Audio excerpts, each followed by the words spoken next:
மாணவர்கள் அனைவருக்கும் வணக்கம்.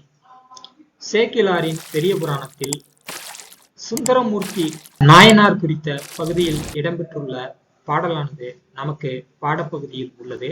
இனி அந்த பாடலின் கருத்துக்களை காண்போம். இதுதான் அந்த பாடல், சுந்தரர் உள்ளம் குறித்த பாடல்.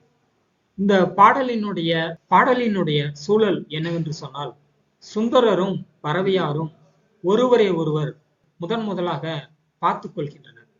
அப்படி பார்க்கும் பொழுது ஒருவரை குறித்து மற்றவர் என்ன நினைத்தனர் என்பதை கவித்துவமாக சேக்கிழார் அவர்கள் பேசியுள்ளார். இனி அந்த பகுதியினை மட்டும் காண்போம்.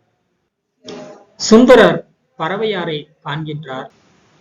அப்படி கண்டவர் அந்த பெண்ணை குறித்து, நான் காண்கின்ற இவள் தேவலோகத்தில் கேட்டதையெல்லாம் கொடுக்கக்கூடிய கற்பக மரம் என்று ஒரு மரம் இருப்பதாக சொல்கின்றார்.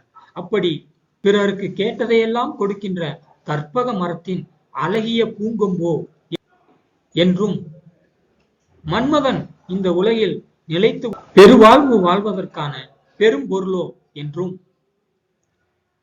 இந்த உலகில் கிடைப்பதற்கரியது புண்ணியம், அப்படி புண்ணியத்தின் பயனாய் விளைந்த புண்ணியமோ என்றும், கார்மேகமாகிய கூந்தலையும் வில்லாகிய உருவத்தையும் குவளையாகிய கண்களையும் பவளமாகிய வாயினையும் மலராகிய மார்பினையும் மதியாகிய நெற்றியினையும் தன்னிடத்தே கொண்டு பூத்த மனமிகுந்த கொடி போன்றவளோ என்றும், அல்லது உலக அற்புதங்களின் திரண்ட வடிவமோ என்றும், இல்லை சிவனின் அருளால் வந்த திருவடிவோ என்றும் வியந்து பேசுகின்றார்.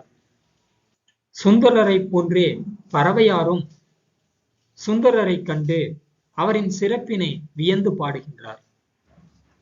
என் முன்பு வந்து தோன்றக்கூடிய இவன் அழகு வாய்ந்த முருகனோ என்றும், நிகரில்லாத ஒளி பொருந்திய மன்மதனோ என்றும், வாடாத மாலையினை அணியக்கூடிய தேவலோகத்தில் உள்ள தேவனோ என்றும், தன்னுடைய சடையில் கங்கையை சூடியுள்ள சிவனருள் பெற்றவனோ என்றும் வியந்து பாடி, என்னுடைய மனதினை இதுவரை எவரும் கவர்ந்ததில்லை, ஆனால் இவன் என்னுடைய மனதினை கொள்ளை கொள்கின்றானே என்று பறவையார் சுந்தரரை பார்த்து வியந்து பாடுகின்றார்.